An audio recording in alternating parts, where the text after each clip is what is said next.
Let's get into the emerging Chilean explorer Tesoro. It's a small cap gold play with a market cap of around $40 million. Rob Hay from Collins Street Asset Management joins me in the studio.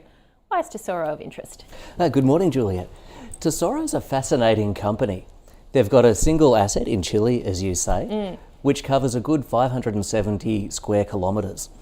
Now, this is an asset Tesoro have been working on for quite some time, but through recent drilling announcements and results, they've been able to firm up their resources to a good 1.5 million ounces in the ground.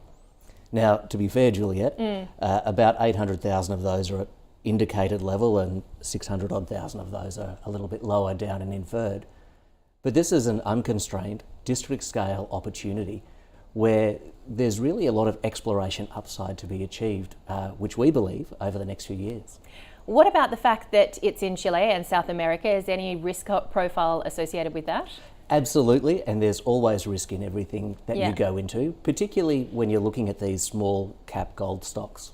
Even more so, of course, when you're looking at them in South America. Yeah, so how do you get around that, I guess? Risk is always is always a function of how you manage it. And I think there are a few really interesting things about Tesoro which give us conviction in the company.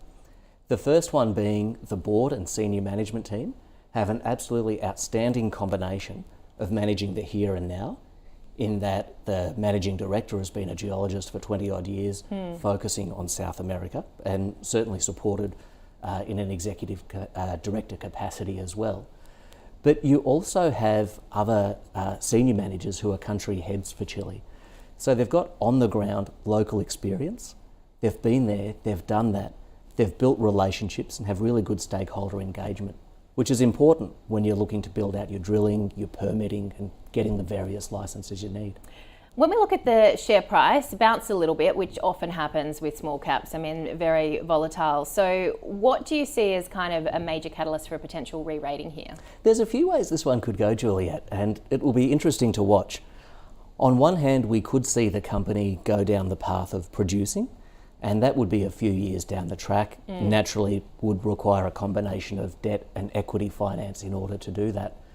But last year, a good 12, 14 months ago, they did release to the market the results of a scoping study for a starter pit at their Toro project within El Zorro. And that was incredible. It showed that there was the potential for this to have a payback period of about 3.5 years at a spot price of gold of $1,750 US an ounce. Now, fast forward 12 to 14 months, the spot price of gold has gone well above that. And so if that were to be brought to life and subsequent discoveries found and thus brought into production, that could be a catalyst.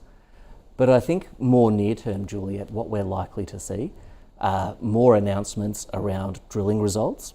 Now, last week we had some good results come out, and what they're looking to do is to see if this 700 metre patch from Tenera to Drone Hill and the Buzzard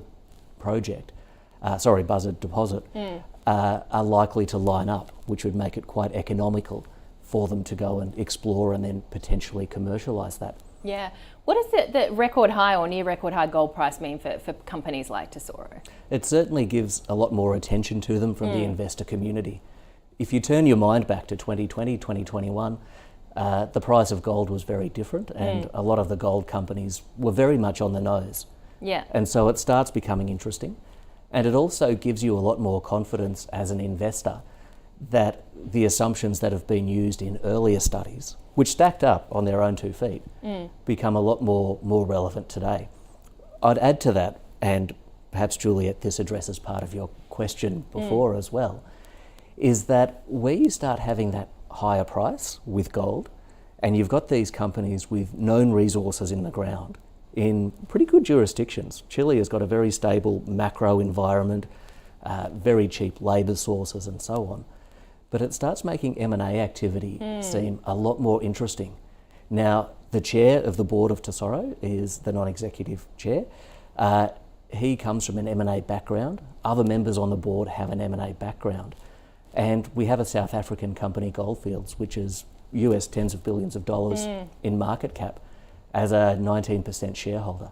Yeah. So there could be some interesting activity on that side.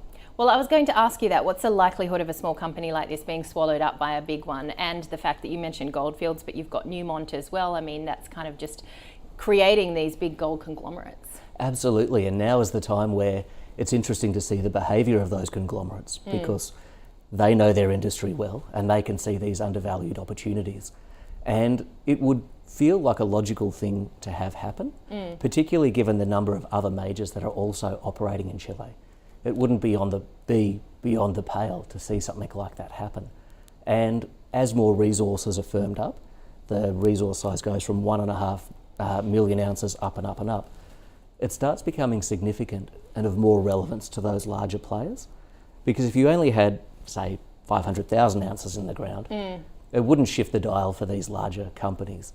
But as you're able to firm it up and move it from inferred to indicated to measured, reserved and so on, you can start seeing a lot more potential for that. And as a shareholder, that could be quite a good thing in that you don't have to wear future capital raises to build out the plant and so on to produce. Do you have a price target? I mean, you're obviously very bullish on the stock, but do you have a price target for Tesoro?